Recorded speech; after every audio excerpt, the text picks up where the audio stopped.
तर या बाबतीमध्ये मला असं वाटतं की एखादं मिशन राबवायचं असेल तर ते सांगून राबवलं जात नाही. पण एक मात्र निश्चित आहे की माननीय माजी मुख्यमंत्री आणि विद्यमान उपमुख्यमंत्री आदरणीय एकनाथ शिंदे साहेबांनी जे काम केलंय त्याच्यासाठी मिशन राबवण्याची आवश्यकता नाही.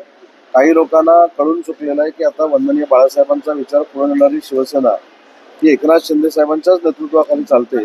त्याच्यामुळे अनेक लोक संपर्कामध्ये आहेत, हे निश्चित आहे आणि त्यांचा टप्प्याटप्प्यानं प्रवेश होणार आहे हे देखील निश्चित आहे. मात्र मागच आपण 200 दिवसामध्ये पक्षप्रवेश सांगितलं, त्यामुळे आता कुठेतरी टीका होत आहे आपल्यावरती, तुम्ही हवेमध्ये दावा केला.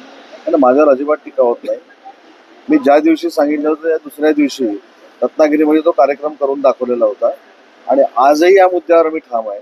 मी 90 दिवसामध्ये हे प्रवेश होणार होते असं सांगितलेलं होतं. दुसऱ्या दिवशी किंवा 24 तासामध्ये प्रवेश होणार असं सांगितलं नव्हतं. कदाचित आपला गैरसमज असेल.